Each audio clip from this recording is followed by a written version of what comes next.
Assalamualaikum warahmatullahi wabarakatuh. Izin memperkenalkan diri, nama Angga Nur Cahyadi dari Prodi S1 Teknik Dirgantara dengan nomor NIT 19020259 dari Sekolah Tinggi Teknologi Kedirgantaraan Yogyakarta. Di sini saya ingin menjelaskan tentang prestasi terbang dari roket sonda 1 tingkat RX-320. Pada Juli 2008, LAPAN atau Lembaga Penerbangan dan Antariksa Nasional melakukan penelitian di mana yang diuji adalah roket sonda RX-320. Roket sonda ini merupakan roket terbesar yang pernah dibuat oleh LAPAN. Ini merupakan data spesifikasi dari roket RX-320.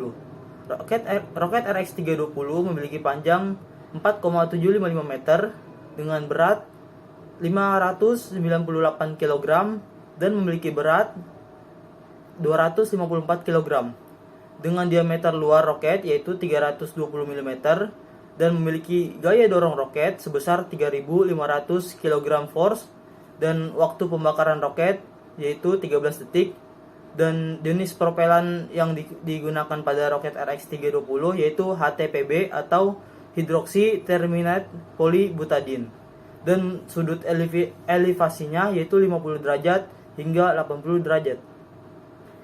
Berdasarkan penelitian yang dilakukan oleh LAPAN pada Juli 2008 lalu, prestasi terbang pada roket RX-320 yaitu jarak jangkauan maksimum roket bertambah besar ketika sudut elevasi bertambah besar, yaitu mulai dari 50 derajat ke 65 derajat, yaitu dari 37,850 km ke 45,223 km. Dan akan berkurang ketika sudut elevasi dari 65 derajat ke 80 derajat, yaitu 45,223 km ke 27,518 km. Kemudian jarak jangkauan roket saat propelan habis terbakar makin kecil bila sudut elevasi makin besar. Jarak jangkauan roket saat propelan habis terbakar paling besar adalah 4,784 km pada sudut elevasi 50 derajat dan paling kecil adalah pada sudut elevasi 80 derajat yaitu 1,430 km. Kemudian ketinggian maksimum roket akan makin besar dari 8,529 km pada sudut elevasi 50 derajat ke 27,595 km pada sudut elevasi 80 derajat. Ketinggian roket pada saat propelan habis terbakar makin besar juga dari 3,099 km pada sudut elevasi 50 derajat ke 5,259 km pada sudut elevasi 80 derajat. Kemudian dari kecepatan maksimum roket RX-320 maupun kecepatan roket saat propelan habis terbakar adalah makin kecil ketika sudut elevasi makin besar.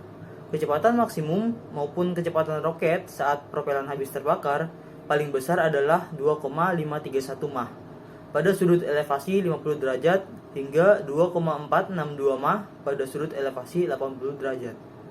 Nah, kemudian dari waktu terbang maksimum akan makin besar dari 92 detik pada sudut elevasi 50 derajat hingga 160 detik pada sudut elevasi 80 derajat. Sedangkan waktu terbang roket saat propelan habis terbakar adalah sama untuk semua sudut elevasi yaitu 14 detik. Nah, kemudian dari sudut lintas terbangnya yaitu pada saat propelan habis terbakar akan semakin besar ketika sudut elevasi semakin besar, mulai dari 29,104 derajat pada sudut elevasi 50 derajat hingga sudut 73,534 derajat pada sudut elevasi 80 derajat. Berdasarkan dari tabel dari hasil penelitian LAPAN atau Lembaga Penerbangan dan Antariksa Nasional telah diketahui bahwa jarak jangkauan maksimum roket paling besar adalah 45,223 km pada sudut elevasi 65 derajat. Sedangkan dengan sudut elevasi yang lain, jarak jangkauan roket adalah semakin kecil. Kemudian ketinggian maksimum roket semakin besar bila sudut elevasi semakin besar. Kemudian kecepatan maksimum roket akan semakin kecil bila sudut elevasi semakin besar. Kemudian dari waktu terbang maksimum roket akan semakin besar bila sudut elevasi semakin besar. Berdasarkan yang sudah dijelaskan sebelumnya, kesimpulan dari prestasi terbang roket RX-320 yang pertama yaitu jarak jangkauan maksimum yang dicapai roket adalah 45,223 km dengan sudut elevasi 65 derajat. Yang kedua, tinggi maksimum yang dicapai roket adalah 27,595 km dengan sudut elevasi 80 derajat. Yang ketiga, kecepatan roket maksimum yang dicapai roket adalah 2,531 Mach dengan sudut elevasi 50 derajat. Yang keempat, waktu terbang maksimum yang dicapai roket adalah 160 detik dengan sudut elevasi 80 derajat. Hanya ini saja yang dapat saya sampaikan, kurang lebihnya mohon maaf. Wassalamualaikum warahmatullahi wabarakatuh.